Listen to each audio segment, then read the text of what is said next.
we can't separate which traits have to go together and which ones don't. And then I guess the question of like, if you thought of it more a la carte, as opposed to like, if I take these feminine traits, it means I'm not masculine anymore. But instead, if you're like, let me just look at all the options on the menu and pick the ones that will make me the best person. Isn't that what we tell people to do in relationships in general? Right? Same kind of thing. It all comes together here. Yes, indeed. If you're happy with the same old ways of dating, If you enjoy sucking at communication, and you have no desire to improve your romantic life, then our podcast might not be for you. but if you want some out-of-the-box ideas to deepen your current relationships, broaden your sexual horizons, develop a better understanding of yourself, or learn more about non-monogamy, Then you've come to the right place. I'm Jase, I'm Emily. and I'm Dedeker. and this is the Multiamory podcast.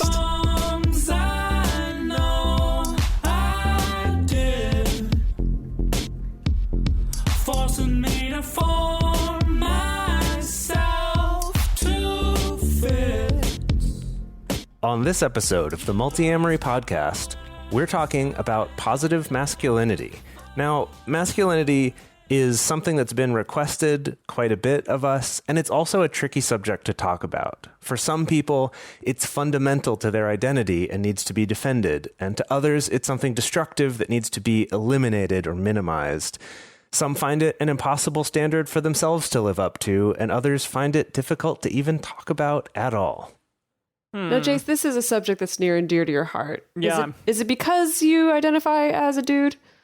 It's because I was raised as a dude and identify as a man, and yet have struggled with all the different sides of that, right? I feel like I've been through all of those different things of feeling like, you know, masculinity is something that does need to be stood up for sometimes, or other times I've been like, nope, actually, let's do away with it entirely. I don't want to have anything to do with it. And other times feeling challenged by it, and other times feeling challenged to try to not be it as much as possible, and just the whole range, right?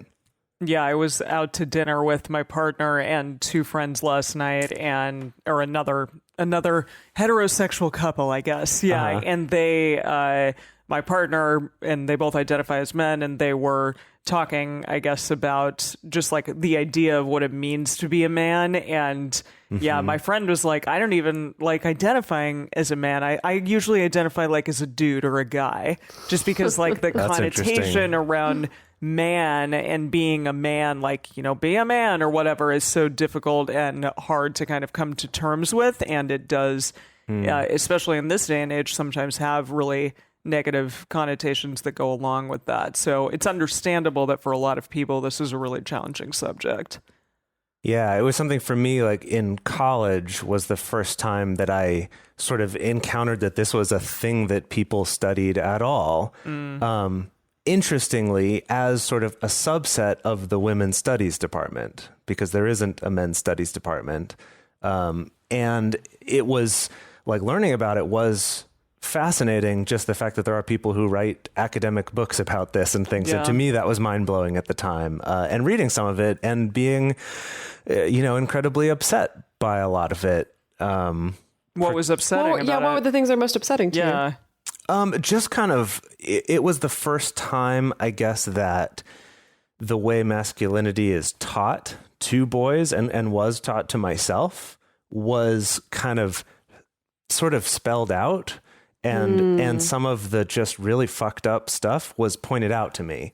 And it was just like, oh, gosh, just kind of the ways that, like sexual domination or violence or control of others and things like that, like the way that those were kind of glorified, or specifically as ways to kind of restore your masculinity if you feel like it's being threatened or if you feel insecure about it. That we're sort of given like, oh, the solution to that is to have sex or be violent to someone or maybe both at the same time. And this was one particular author who took a very strong stance on this, but for me at the time was very shocking, and I hadn't looked at it that way or considered it that way. And it's really interesting then doing research for this episode and kind of hearing about how like the study has changed over time and different ways that people have tried to approach this topic. Yeah, so I find that like the study itself is really fascinating, you know, because it's like we can on the layperson level, as it were, you know, the level that we're talking at all the time, because we're not technically scientists, not yet. Not yet. You know, we can sit here and just like, you know, shoot the shit and talk about all our opinions and throw our thoughts and feelings around about masculinity. But separate from that, like the actual academic study of masculinity is something that's been happening for much longer than I realize, since about the mid 1900s. About 1930 is where you put it, Jase? Yeah, at least that was kind of an era when that started being studied as kind of an independent thing, at least as far as I understand. Okay, I got it. So basically the idea is that from about 1930 up until 1980, masculinity was studied under something known as the GRIP model. Which seems very, P. Yeah, intense and maybe masculine, like just something gripping onto something else. I suppose, yeah. Yeah, they weren't going to call... Oh, never mind. That was going to be a joke that made no sense, so I'm not going to tell it. Okay, so the GRIP model, which stands for the Gender Role Identity Paradigm, which basically defines that like healthy development of yourself as a human being and also having good emotional well-being was tied to adhering to the gender roles that society was holding. Basically this idea of, and correct me if I'm wrong on this, Jase, but my understanding of this is that it's, you know, your way back to well-being is to live up to expectations of your gender, you know? So if your man is like seeking that very masculine path of being the breadwinner and being the sole provider and being the head of the family and doing sports ball things, that's good because you're a man. And so to fall in line with that, that's good for you and being self-sufficient. Yeah. And the impression I got too was that it wasn't even like your path to well-being is to adhere more to your gender role, but instead like that gender role wasn't really questioned at all. And instead it's just like, to be more healthy, become more normal, which is these things if you're a man, and these things if you're a woman. Wow. Right. And that also during this time, as is the case with a lot of things, but kind of studying men in the field of psychology, studying men was more just like considered studying just normal humans, and women were sort of the different thing. Right. That's been a holdover for a long time. Right. Like man is the default body. It's the default psychology. It's the default word for human beings. Yeah. Right. And women are the outliers. Yeah. Fascinating. Okay. So that's GRIP. Then post 1980, then came what I'm going to call the GRASP. Yeah, you're right. Okay. Grip and grasp. So gently or intensely. Well, I'm kind of sneaking a little sneaky A into there. There's not supposed to be an A. It's GRSP, so more of a GERSP. And that stands for Gender Role Strain Paradigm. And that was proposed in 1981, and that focused more on the damaging and restrictive aspects of male socialization. So I feel like it was kind of like the first time that we're starting to look at, oh, maybe these things that we've told everyone is normal are actually causing some damage that we're not aware of. Yeah. And this is definitely like the paradigm under which those books I was reading in college were written. Right. Interesting. Okay. Which, was very much this sort of like, let's look at how damaging and toxic the socialization is for men. Right. It's kind of looking at like the pathology of it. Yeah.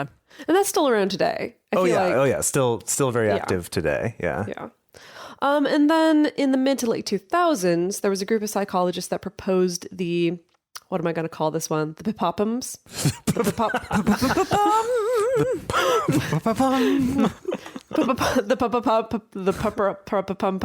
It's PPPM. That's the best I got. But anyway, that stands for Positive Psychology, Positive Masculinity Paradigm. Oh, so there's actually another P on the end there. Wow, so it really there's should be the PPPMP. Yeah, the PPPMP. Yeah, the P cubed MP. Yeah. So what's that all about?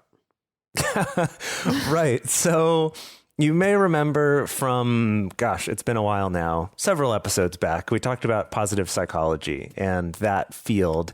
And this is basically a study of masculinity that has come from the field of positive psychology, as opposed to the more like traditional psychology, more studies pathologies and studies problems, whereas the efforts of positive psychology is like, well, what if instead we look at studying what does healthy functioning people look like? You know, what does that look like?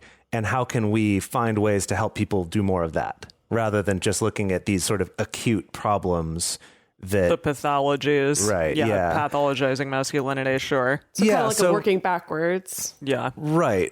And this goes back even before the term positive psychology existed to, I think Maslow was one of the kind of founders of this idea of like, hey, what if we studied healthy people to try to figure out what even healthy looks like? Because we don't, it's not something that's really been codified and looked at before that.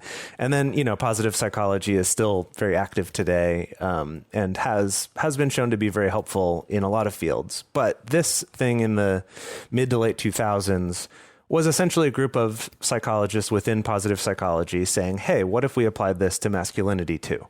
Like what? I like that. Let's try to figure out what's the positive parts of masculinity? What does healthy masculinity look like?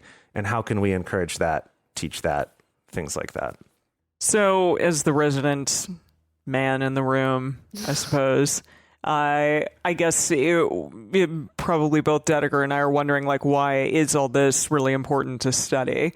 Because, I mean, I get it. I get that it is important to kind of change the narrative around what masculine thinking is, or like what people think of as masculinity and what healthy masculinity is, but like, why would you think that this is an important thing to study? Well, I'm actually going to turn this question over to someone else.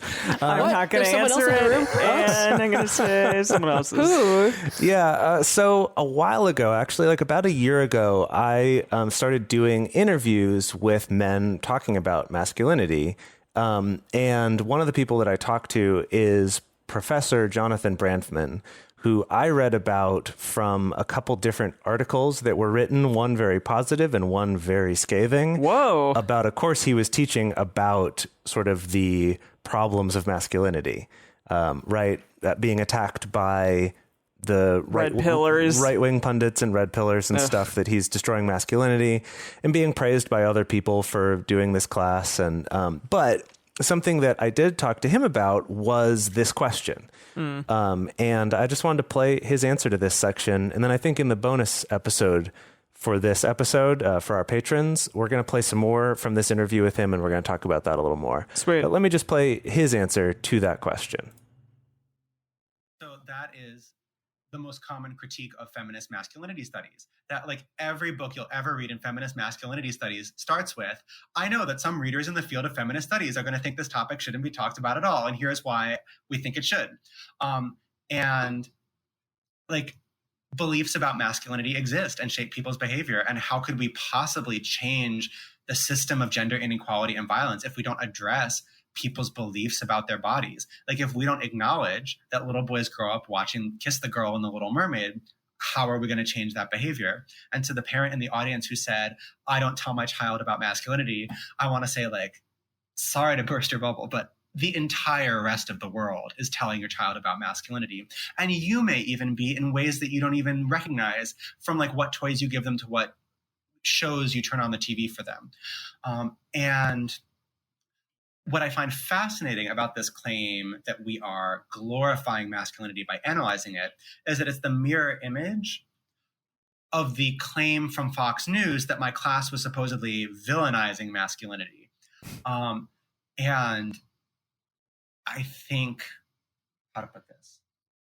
Yeah, ideas about masculinity exist. They really shape people's lives, all of our lives.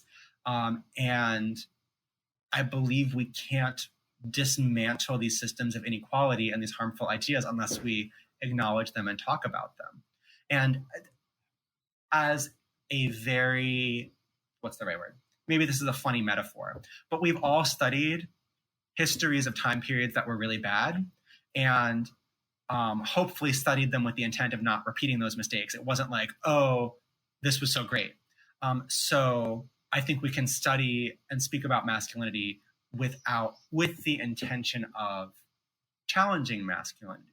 So yeah, it's that it would be, it's kind of like magical thinking to just think, oh, if we just stop talking about this thing and stop thinking about this thing, it'll just go away.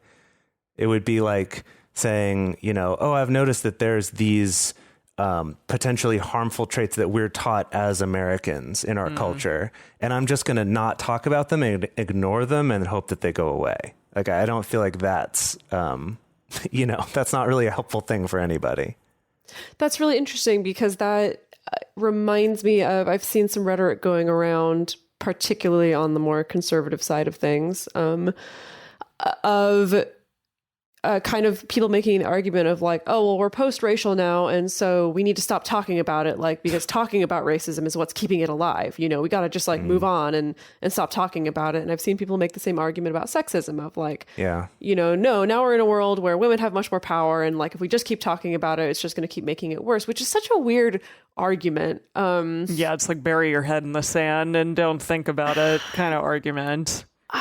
Yeah, I guess it's I don't know, but it seems like that's kind of the same thing that maybe happens here with people who are more averse to talking about masculinity, is that of kind of like, well, we don't want to give it any more power, and so like just stop putting it in the limelight or stop focusing on it, and then we'll be able to fix other problems that have cropped up around it, I suppose. Yeah. And like, as Jonathan pointed out, it's so funny that on the one side, you'll have people saying you're destroying masculinity by analyzing it and talking about it. Yeah. And then on the other side, you're saying you're glorifying it by talking about it or analyzing it at all. Right. So it is this kind of weird, from an extreme on either side, you're essentially getting the same message, which is a little disturbing. But the idea that like this is a class, I'm assuming for young people, or this is a university class. Yeah. Okay. Yeah. So like maybe people in their 20s or whatever, or late teens. But it just that idea that you are kind of teaching a young person how to better analyze their own masculinity and analyze like what it means to be a man in a good, more positive light. I think that's huge, and something that we still, as a society, don't necessarily teach people. I think possibly we're getting better at that, but to do it at a more academic level, I think is fantastic. So now we're going to talk about some studies related to kind of positive masculinity and how exactly we can, study that further, I guess. Yeah. So, okay, there was something in the Journal of Psychology of Men and Masculinities. Basically, researchers, they surveyed 1,077 people. Gotta be precise. I know, about what they thought it meant to be a good man. So they identified 79 potential positive masculine attributes and had its participants rate whether it was positive, or whether it was typically expected of men, or whether it was typically expected of women, which is interesting. So, okay, of the 79 attributes, all but 3 were strongly rated as positive, but more of them were expected of women, 36 than men, 32. 11 were gender neutral. That's interesting. Okay. Hang on, sorry. I need to translate that into English. So there were 79 attributes that they came up with in surveying people, asking them, what does it mean to be a good man? Yeah, right. All but 3 of those attributes were positive. Okay, all of them were positive, but except for 3. More of those attributes were expected of women. More of these positive attributes were expected of women. 36 of them, and 32 of them of men. And then 11 were gender neutral. Correct. Yes? Okay, yes. Sorry. I just had to talk through that to understand it. No, you're good. By gender neutral, they mean not strongly associated with either. With either. Okay. Yeah, exactly. So, okay, a study author said that the present results suggest that some aspects of positive masculinity may reflect positive male role norms that are embedded in traditional aspects of masculinity, but represent more moderate expressions of those gendered qualities. What does that mean? I know. James? I'm like, what? You're the one who did this research. What does it mean? Psychologist talk here, right? Yeah, I mean, essentially what they're saying is that these things that they identified reflect positive male norms that are part of traditional masculinity. They're essentially saying, like, within traditional masculinity, we've identified these things which are positive. That's also contained in that, right? Essentially, they're saying they're doing that. Like, what is their positive in masculinity? What does a positive expression of masculinity look like? These are what we found. And then they say that they represent more moderate expressions of these gendered qualities. So what's interesting about the list of stuff that they came up with is that a lot of them are kind of followed with this caveat of like, in moderation, or like with a good balance of this thing. Yeah, that's fascinating. Which, yeah, and we're going to go through this list and kind of talk about some of the things that they tried to come up with here in a little bit. But yeah, I thought that was interesting. So does that imply that, okay, so they go and they find like, okay, these are what are considered to be the positive aspects of masculinity. But that seems to imply that it's like, yes, inherently there's a lot of positive things that we associate with masculinity, but it's when they go into the extreme that's when they turn negative, or that's when people perceive them to be negative. Because if they're giving that caveat of like this attribute, but with moderation, that's what I'm that trying implies. to think Well, what that would we'll get to them entail. specifically in a second, rather than theorize about it right now. We have a list of these 11 things. You're like, well, But I get want to to theorize. it. Come on. What were the three bad ones? Yeah, that's a good question too. Yeah. And we might talk about that a little bit later on, based on a different study that did identify negative associations people have with male or females. So anyway, what I thought was interesting about this, though, is that the thing that they just sort of skipped over, I think, in their conclusions here, is that they identified these 79 potential positive traits of masculinity after interviewing and surveying these people. And then when they did a study on those, they found out that actually the majority of those were actually more attributed to women than to men. Yeah, and I was that's just so like, interesting. that's interesting. That's really fascinating. Yeah. I thought that was, it just made me kind of wonder about, it makes me wonder about the whole question I think we'll get to, which is like, what is though? well, and also just like positivity in general. Like, what is positive? What is good? What is bad? Oh, now we're really going down I know. the rabbit hole. I'm sorry. I'm Who sorry. can but say yeah. what is good and what is bad? But it almost like it almost implies, and correct me if I'm wrong here, but it almost implies that just like women in general like are more positive, or that they should be, and that men, it doesn't really matter because like, you know, they're going to do these other things and it doesn't matter if they're positive or negative, they just are, and like they're great. I don't know. I don't think, it's not like they took 79 generic words. It's like they had already tried to pull this together from things that the survey participants identified as positive traits of, or just maybe of traits of masculinity. But the more of them are expected of women. Okay, we got to look at it. Okay, we're going to take a break, but all right, we'll get to this in a second. All right, so we want to look at these 11 traits or 11 adaptive and healthy characteristics of masculinity that was put together based on that study we talked about before, as well as many others. That is this one that the positive psychology, positive masculinity paradigm, the is putting forth potentially as these 11 positive traits that do exist within traditional masculinity. So let's just go through these. I don't want to spend a ton of time on each one, but I do think this list is interesting. So let's just dive in here.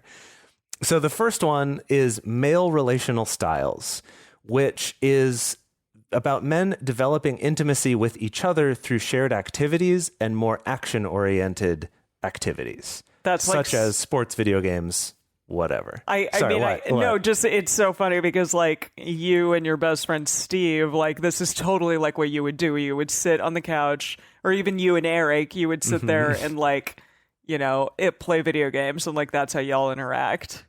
Yeah, I'm sure you do other things too, but like when I think of like y'all's interactions, that's what you do. Yeah. So, okay, I know you didn't want to spend too much time on each one, but I just already want to point out that it's like, okay, these are labeled as adaptive and healthy characteristics of masculinity. And I read that like male relational styles, that feels like a very neutral thing. I'm like, yeah, like I don't know if I look at that and I'm inherently like, oh yes, it's a good thing to bond over video games. I mean that's my personal opinion. Obviously. That's my personal opinion. But I mean, from an objective standpoint, it's hard for me to be like, oh, clearly that is a positive thing in and of itself. That just feels like that's a description, you know? So I think that's interesting. Okay, let's move on to the next one. So, male ways of caring, expectation to care for and protect loved ones. Action empathy is the ability to take action based on seeing things from another's point of view. Yeah, that's empathy. That's empathy, right? I know. I love that it's Action almost empathy. like, let's rebrand empathy for men. We'll call it action empathy. That's amazing. That makes sense, though. I mean, it sounds really funny, but it totally makes sense. I feel like it really hits the nail on the head of... Yeah, it's like empathy is not something you do with your feelings. It's what you do with your actions. It's like that's the very masculine way of having empathy is, well, I'm going to stand up for the people that I care about, or I'm going to protect the people that I care about.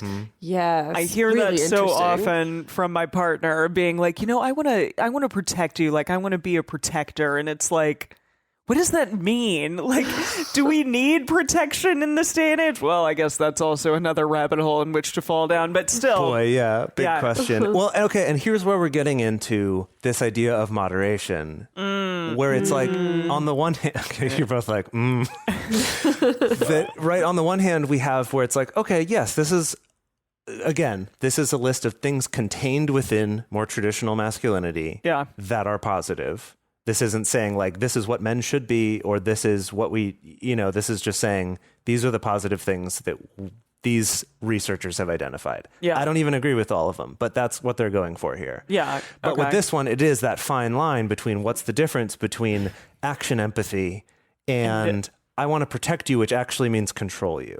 Or belittle you, or feel like I'm somehow superior to you, and so you need my protection. Sure. Right. It's that moderation thing. So it is that's actually my issue with a lot of this list. Is a lot of it's like, there's like so many caveats that need to go with it. There's a fine line. Yeah. Well, okay. So the next one is generative fatherhood. Good fathers. What's that? No, I'm kidding. They're out there. A lot of you out there are good fathers, I'm sure, or parents.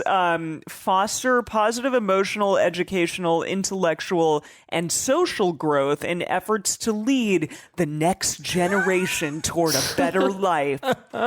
All of these things are turning into an action movie. I love it. No, but of course, it's you got to written brand in it that way. Yeah. Yeah, maybe that's telling.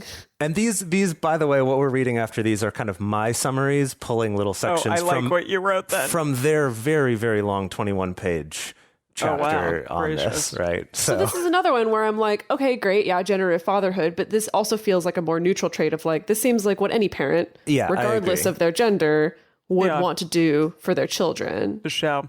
But again, I think the idea is, it's about like what are positive things that we can find within traditional masculinity, not to say this is something uniquely masculine. And I think that's that's part of the challenge, because I had the same issue where I was like, you just described being a good parent. How's that masculine? Yeah. It's more just like, hey, this is a thing contained within that we can associate. Got it. All right. Now I'll put on that lens a little bit more. And not just give the same feedback with every single one on this. But wait.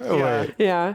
Okay, next one is male self-reliance. See, I hear this one a lot in terms of like masculine traits. That like, well, I'm self-reliant, and that's a masculine quality. Okay. Yeah. So the idea that this one also comes with a caveat of provided said masculine person is able to take input from others, but ultimately uses his own resources to confront life's challenges, including how he can use his own self-reliance to help other people in need. And I guess employ some more of that action empathy that I've heard so much about. Right. Yeah. Yeah. So I do feel like this one, like Emily said, this is one that for me, I think gets associated more in the like, yes, we think of this one specifically for men.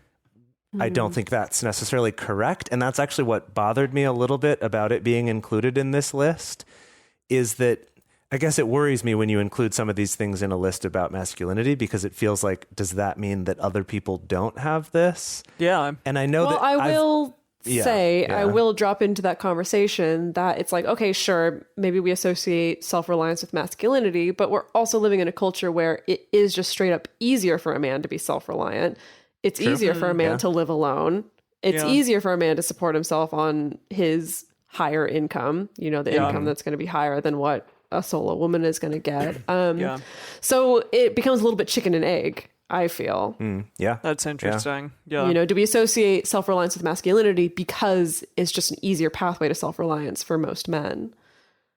Yeah. I mean, something that they didn't, I think we might get to a little bit more later, but like that specifically being employed has been shown in studies to be a huge factor in terms of how a man feels about his own masculinity, so I think there's also kind of a dark side to this one of that whenever you're not employed or if you're not able to be self-reliant, it's like, now I'm not a man. I'm less than, right? So this one is one that I'm just a little bit cautious about. Yeah.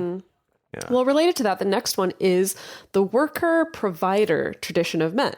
So working helps him feel like a man, gives a sense of purpose and meaning, and central to a male identity and self-esteem. That makes sense. I like to believe that that's changing a little bit. Yeah. But I think it's still very much. Those roots run deep, though. Yeah. Yeah. I mean, I remember... Provider, for sure. I hear a lot. I remember years ago, I was in a relationship at a time when I was super broke and really struggling financially. And I was in a relationship with a woman who was doing much better than me. And it was like a constant challenge for me, like an emotional challenge for me to be able to accept her paying for things and her generosity. And she was very generous and I'm very grateful to her. But it was really challenging. And I was aware of it at the time, being like, I'm aware that I'm thinking of this in a very gendered way that's not necessarily true or healthy or anything, but it was still a challenge, even knowing that. Because this is like so ingrained in us. Yeah.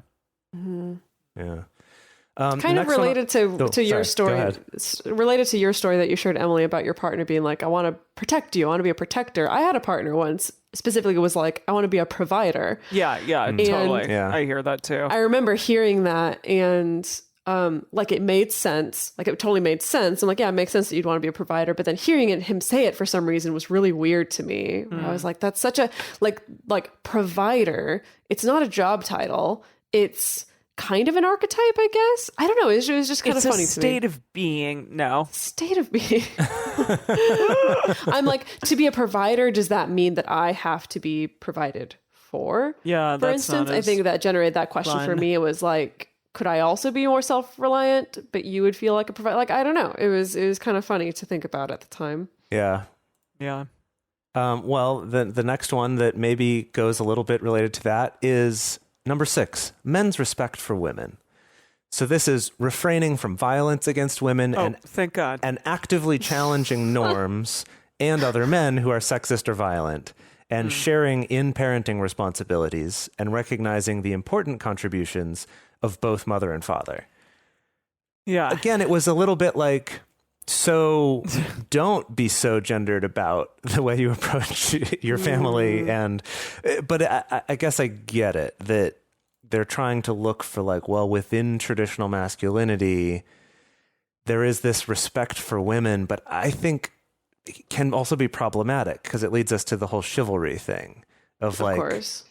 Yes, chivalry might sound well and good if you don't think about it too hard, but then it is kind of based in this idea that women can't take care of themselves or they're less than, or, that you have to provide for them and kind of be the one to set the rules and they can't function without you. But if we're in this new pum paradigm, sorry, this all of a sudden became Carol of the Drums. Gosh, what am I even trying to say? But basically this idea of if we kind of flip things on their head and it's like we associate a man who is very respectful of women as more of a man. We see him as more of a man and we see that as more of a good thing potentially. Yeah, that could be good. Yeah. I could get behind that. Yeah. Yeah. For I'm sure. trying to understand. That's great. Yeah. Okay, the next one is male courage, daring, and risk-taking.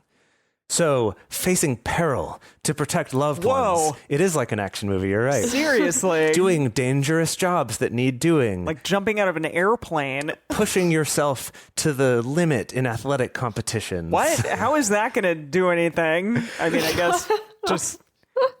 It's cool.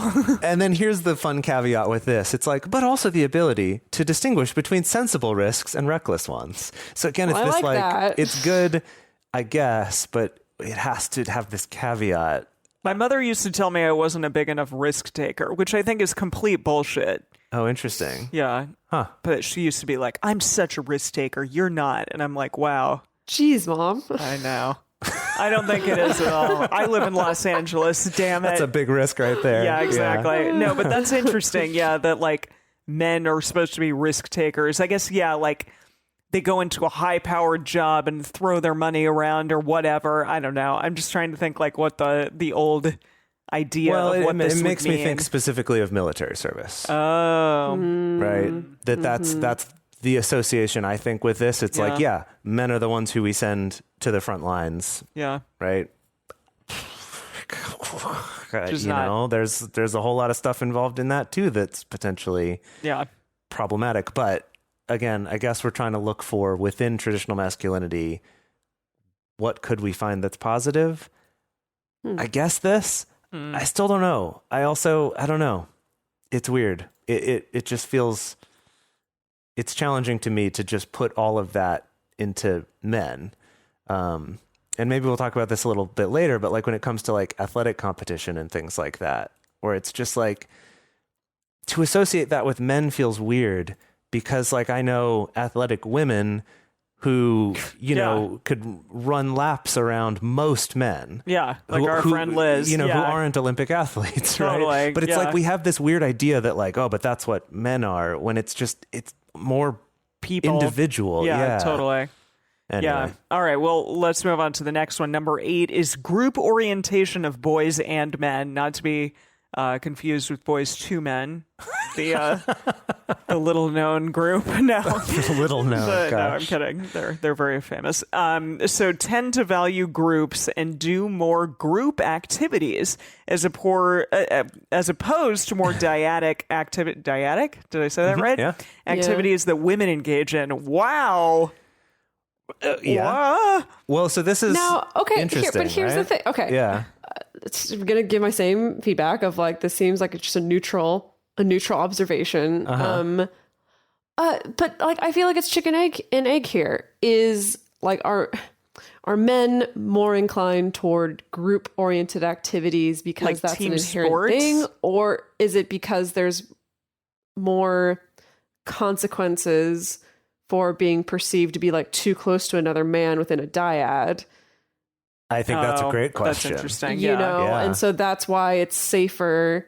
Like it's safer if it's 6 of us going out to the movies as opposed to 2 of us just me and one guy friend. Then everyone's gonna treat and us then we weird. have to sit with a seat in the middle between us. I guess that's a thing that I've heard some men to take part in. Really, I haven't. Oh yeah, I'm not familiar with that one. Yeah, Wow. I've had some male friends tell me about like if they're going to the movies with just one other guy friend, like you put a seat in between the 2 of you. Boy, that's provided there's room in the theater for that. But I suppose, yeah. Wow, interesting. Wow. Mm-hmm. Yeah, groups and do more group activities. Yeah, I am wondering, like, what are those group activities of which they speak? Because the examples they give is athletic teams, things like the Boy Scouts or work crews or social groups. Yeah, I know, and but that like women can go to brunch together and get their nails done and stuff. I don't know. Yeah, I wonder if just that actually only together. And it's not weird. It does beg the question of like, is there something in our society that limits women from doing more social activities, like that we train them not to, or is it just that we've taught men to not hang out one-on-one with other men? Interesting. Those are both interesting questions that we don't have answers to right now. Yeah. So, okay, the next one is male forms of service, mentoring and creating male charity groups like the Shriners or 100 Black Men of America. Yeah, I mean, these are great, and I have heard like of men going and mentoring at groups like these, and it does seem rather masculine. But I think again, those are in these like good ways with the intention of spreading like positive masculinity to young people and to the masses, which is really, really good. What, Dedeker? See, it just makes me think of like, the Moose Lodge, Elks Lodge, whatever other kind of animal, which to me, I realize this is probably very inaccurate. I've not read up on the Moose Lodge or the Elks Lodge or other groups such as this because I never thought that they applied to me. But I just perceive them as like boys clubs to get away from the frickin' wife and kids at home.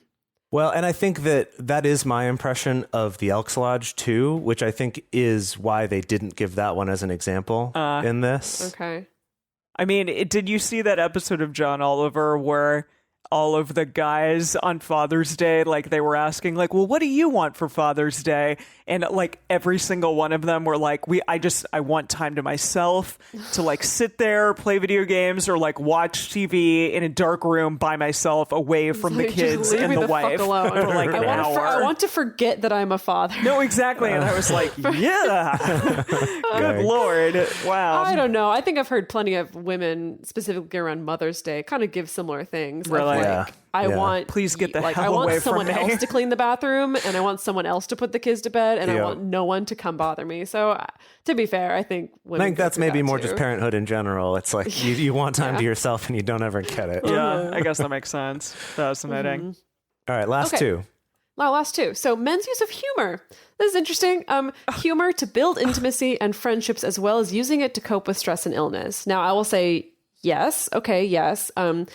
I will say that this is also, I think, a larger systemic thing where men have been allowed to be humorous more so than women have. Yeah. Marvelous Mrs. Maisel. That's like the first, the Marvelous Mrs. Maisel show is like the first woman who was a stand-up comedian. But you do think of like stand-up comedy as like a boys' club. Right. Yeah. And we could, again, this topic is just generating so many other topics to go down the rabbit hole on. But I also read a study once where they were saying that like definitions of whether someone has a good sense of humor or not is different between men and women. That we define a man with a good sense of humor as someone who can make people laugh, and we define a woman with a good sense of humor as someone who laughs, as a woman who laughs at the man's jokes. Essentially, if a woman is the one making the jokes, we're less likely to say that she has a good sense of humor. I think I'm very funny. Considering how much we lose our shit laughing at Emily's jokes, I think that means you all have a good sense of humor. But that's true. That I guess we do tend to associate that it's like, oh, well, the funny ones, the class clown is going to be a man. Yeah, for sure. Yeah. It is funny because I feel like my little sister is very much like the class clown archetype, or at least was when she was younger. Interesting. But we don't reward women and girls for that. Yeah, the way that we tend to reward men. I mean, I always kind of rolled my eyes at those boys in class, so maybe I don't identify with that one. But yes, I hear what you're saying. Yeah. Yeah. Okay, and then the last one is male heroism. So the tradition of using heroic actions to serve others. It looks like in the study they mentioned people like Lincoln, MLK, Nelson Mandela, Harvey Milk as examples. Yeah, those are some heroes. Those are some heroic men. When I looked down at this list for a moment, I thought that it said Lin-Manuel Miranda. And I was like, I mean, yes. Because it was just like a lot of M's, but yeah. Oh boy. Yeah. Goodness. Yeah. But but women are heroic too. Look at Harriet Tubman. Like so many, sure. Yes, so many people. And I guess again, I had to remind myself over and over again, and I find all of us going here is the point of this list isn't to say these are things that are uniquely masculine, but that these are things that still fit with traditional masculinity, but that are positive. Mm-hmm. So there it is for what it's worth. The funny thing is in this, so after the pages where they went through this list, there was then like a couple pages of caveats to all of it. Such as a lot of the stuff that we've been saying, that we've been pointing out too. So it's, I think this is still a field that can use some work, and it'll be interesting to see kind of how it develops over time. And if I think specifically in positive psychology, the benefit of it is seen from the fact that like positive psychology is about developing what they call interventions, which are, you know, things to do. Like the thing we've talked about before of like writing down 3 things that went well today and why. That's an intervention. That's the term for that type of thing. It's a thing you can do to try to get a certain result, to try to move away from the negative results and toward the positive ones. And that in positive psychology, what you study is, can we then make interventions out of this, and are those effective? Like, are those measurably effective? So I think this will be interesting to see kind of where they're able to go with this. And, you know, if there's ways to do that, I would hope in a way that doesn't immediately foster as much like you're destroying masculinity and as much resistance from a large segment of the population. So that would be my hope, I guess, for this. Speaking of serving, of helping men, this question of, you know, what can be done to help masculine identified people? Before you even go further, I want to ask more about the question itself, which is helping. And what does helping mean? Because they're self-reliant. They don't need our help. Well, They don't need our help. okay. Well, I'm no, sorry, because I'm my question joking. is, like, does that entail providing new models of masculinity? Does it entail taking a list like this of like, hey, here are some of the positive traits to be found in traditional masculinity, and here's what it may look like if some of these get out of hand or too extreme? And is it creating more of a dialogue around that of like, no, we can embrace masculinity as it is. We just got to start making this distinction between, you know, what's a healthy range and what's an extreme range. Is it encouraging masculine identified people to embrace more femininity? Like, or is it all of the above? You know, you get, maybe my question's a little bit confusing, but I just really want to drill into what does helping mean? Yeah, I think that question is the question that I think people are trying to answer, and that is something that I personally think about a lot. And I'm like, what is the answer? What can we be doing? And I mean, like with everything, it's probably a mix of all of those. But I think an interesting thought that I've had is, if we think about this list of traits, right? Like in all these studies, they're always looking at traits. You know, do people view this as more masculine or more feminine? Do people view this as positive or negative?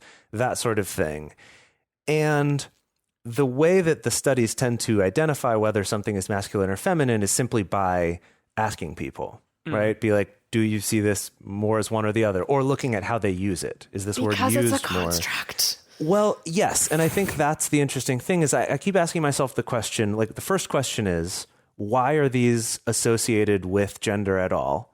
Like, why is this list like this, even this list of 11 things that we were like, a lot of these aren't specifically masculine.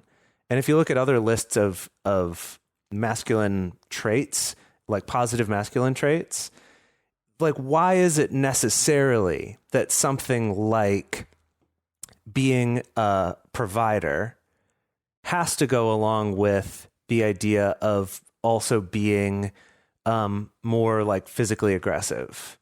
Or why does being honorable have to be associated with being a leader? Or, you know what I mean? Like, we associate these things together because we think of them as masculine traits. And then, you know, on the list of feminine traits, again, these are from, you know, from various studies. I just kind of made lists here of these things. It's like, why do we necessarily have to associate beauty with also being compassionate, right? Like, why are those both considered feminine traits? Or why is caring and multitasking both considered feminine traits? And it's just like, why? What if they were different? What if we lived in this alternate universe where some of these traits were swippy swapped around? Swappy. You know what I mean? It's like there's this sort of thing where it's like we can't separate which traits have to go together and which ones don't. And then I guess the question of like, if you thought of it more a la carte, as opposed to like, if I take these feminine traits, it means I'm not masculine anymore. But instead, if you're like, let me just look at all the options on the menu and pick the ones that will make me the best person. Isn't that what we tell people to do in relationships in general?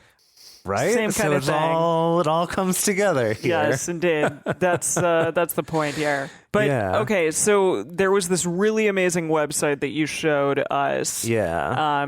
go to it, everyone, if you want to see like just an exquisite display of like how integrated like this can be. A well-formatted research website. Yeah, exactly. Yeah. About words and how they are correlated to like either men or women and like by how much, using really cool graphics. Yeah, and that's at Pew Social Trends. That's Pew like P-E-W, like pew pew pew. Yeah. pewsocialtrends.org. Hang on, before you dive into this, just a little bit too long URL, we can drop it in the show notes. Yeah, I'll drop it in the show notes. But I was just going to say it's called Strong Men Caring Women. If you just want to Google it. pewsocialtrends.org/interactive/strongmen. That's what we were trying to avoid. No, we were trying to avoid this. Okay. Strong Men Caring Women, Pew Social Trends. Look it up. Cool. Okay. So on this little interactive website, it talked about descriptors used for men, for women, and then kind of more neutral ones, how positive and negative. Yeah. So among those, there were some descriptors used only for men. The positive descriptors included protective, provider, and honorable, which kind of go along with the list that we read earlier. Right. And then negative, violent, emotional, which is interesting, emotional, sexism, abusive, feeling, and vulnerable. Feeling like that's a negative one, and emotional. Right. And it's interesting and vulnerable. That feeling and emotional were both used primarily to describe men in a negative way. Yeah. Which was surprising to me. Yeah. Well, I see that implies two different things. You could see it as, like men are supposed to be cut off from their emotions and not driven by their emotions. And so an emotional man is inherently a negative man, or, a negatively perceived man. Yeah. Or is it that when we think emotional man, the only emotion that we really associate with men is anger?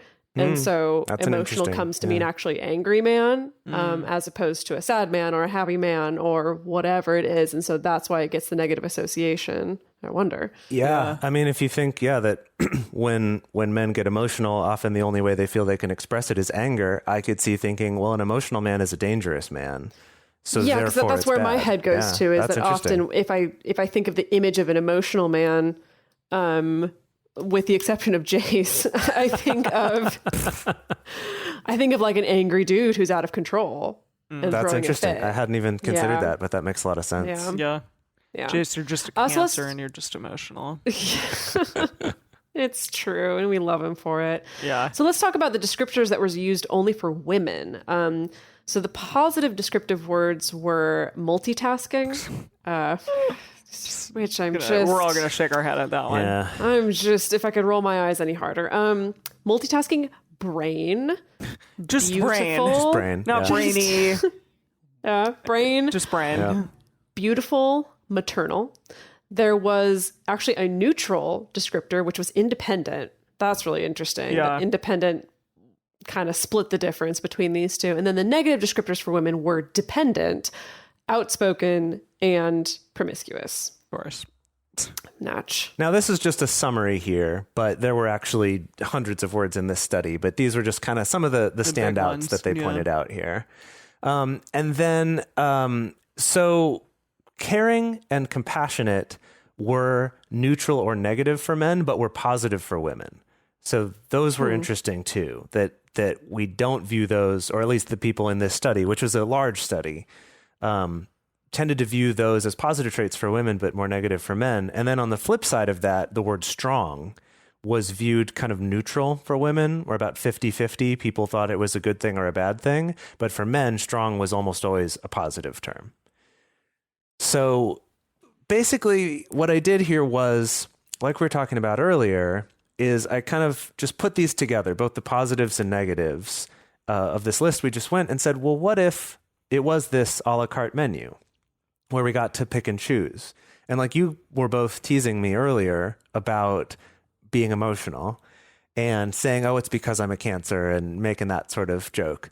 The truth is, though, that it's not, because I wasn't for a long time. You weren't a Cancer? I wasn't emotional. Also became a Cancer. My birthday suddenly changed. We realized we hadn't factored in leap years, and dang it. That's not true. But yeah, just that I wasn't emotional at all. I remember growing up noticing at one point that I cried once a year. Huh. That was it. And this was like in high school and college. Now you cry once a day. No, I'm kidding. Not quite. And also, Jase, we're not teasing you. Yeah. I love it. No, personally. it's great. It's good. It's impressive. Yeah. But what I'm getting at, though, is that this was something that I did have to learn. I essentially, at one point, was presented with the idea that, like, hey, this is a trait that you can do and you can have if you want, like not crying all the time, but like being able to connect emotionally, being able to feel emotions and not kind of wall everything off until it spills over in anger or something like that. Was there like a moment of awakening of that for you? It was a little bit more of a gradual process for me. But specifically, Steve Easton's acting class was what sort of taught me ways to go about doing that. Yeah. So that was actually really a significant time in my life of kind of learning how to have some feelings. And then there were also some like physical work that I had done for my sciatica that I think also kind of unlocked a little bit more like connection to my physical feeling of emotions. Nice. But it was this idea of like, hey, this is a trait I would like to have. And I'm not going to say I can't because I'm a man, but like, hey, I'm going to have this trait. So why don't I pull some of that? And then kind of looking at it and going, here's a trait that I don't think so great about men, which is tending toward violence. It's like, okay, how about I try pruning that one a little bit and kind of minimizing this? And I think men who get really defensive about any sort of analysis of gender roles or any sort of challenging of traditional masculinity, I kind of want to be like, why would you want to limit yourself to only being able to be good at these things and having to have these potentially negative traits, even if you saw them all as positive, even if you saw like being sexist and violent as positive traits, which we have some other issues to talk about. But even if you did, you're still saying like, why limit yourself? Why be like, these are the only things I can be good at? And it kind of feels like a cop out. Yeah. It's like, oh, well, then I'm off the hook for doing any work on myself, maybe. Because I can't. Or, those things aren't for me. I don't have to do those. I don't know, but it just seems like if you really want to empower people, say, hey, you get to choose from the whole menu here. You get to kind of custom make the person that you are. Yeah. I like that idea. That's lovely. Yeah. No, I like that image a lot. Should I bring us to some closing thoughts? Yeah. Closing I kind of started going into those already. Were. Yeah. Okay. Love it. So, okay. Maybe you're listening to this and maybe your sex or your gender is a really important part of your identity and how you function day to day. Or maybe it's not. Or maybe it's fluid. Or maybe it's something you have a bunch of questions about or that you're actively questioning right now. In either case, especially if you are cisgender, learning to hold on to that identity less tightly or maybe less rigidly, it can not only lead to a healthier look at yourself, but it can sometimes make you feel like you can tap into these superpowers of being able to change and do things. I'm just going to read what's written here and do things that mere mortal men cannot.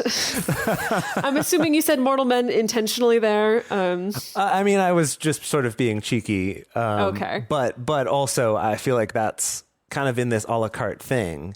It's sort of like, if you're a man who doesn't need to like tie your whole identity to whether or not you live up to these certain arbitrary traits, it can be like a superpower, where it is, for example, I mean, this is terrible, but it still exists, but like calling another man a sissy or saying that he's gay or something to mean that you're weak or that you're somehow less than because of something that you did. I know that those sorts of, quote, insults are the things that can really hurt guys. That a lot of men are very upset if someone says something like that to them.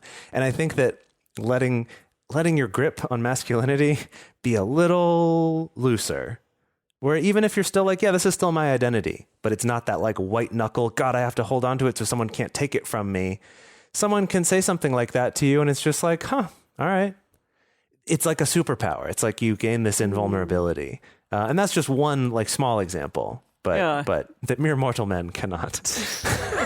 Yeah, and as you said as well, like all of those things that we talked about today, including like things that are inherently or that people think of as inherently masculine or inherently feminine, instead of like just sticking those in two boxes and saying that's all that they are and that's who they are for.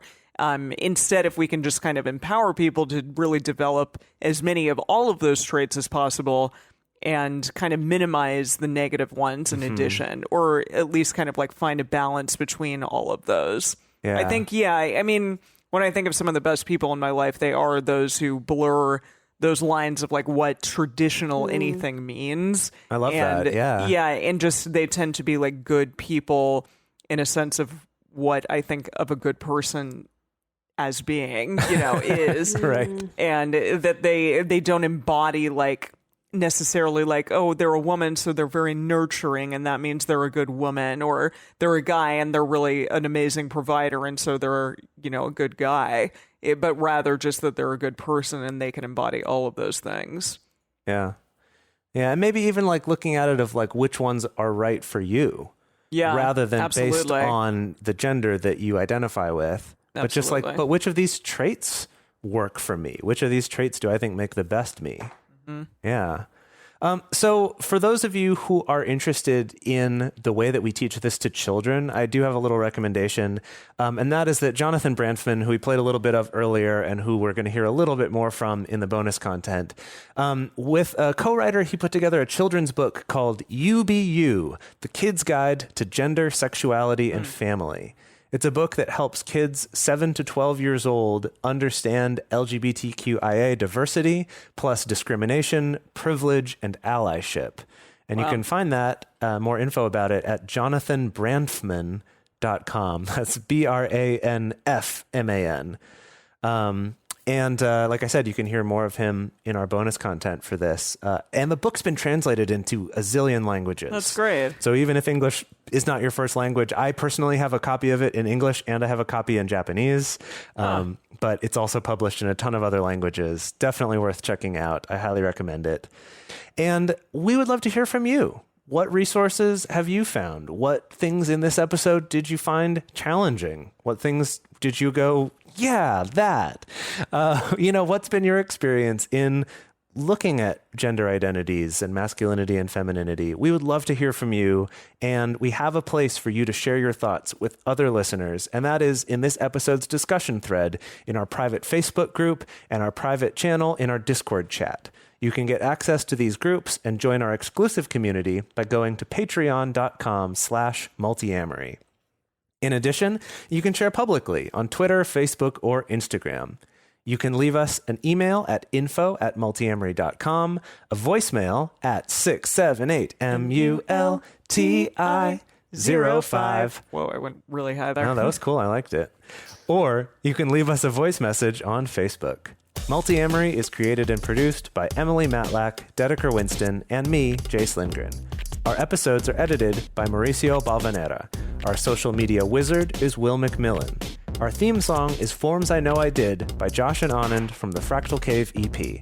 The full transcript is available on this episode's page on multiamory.com.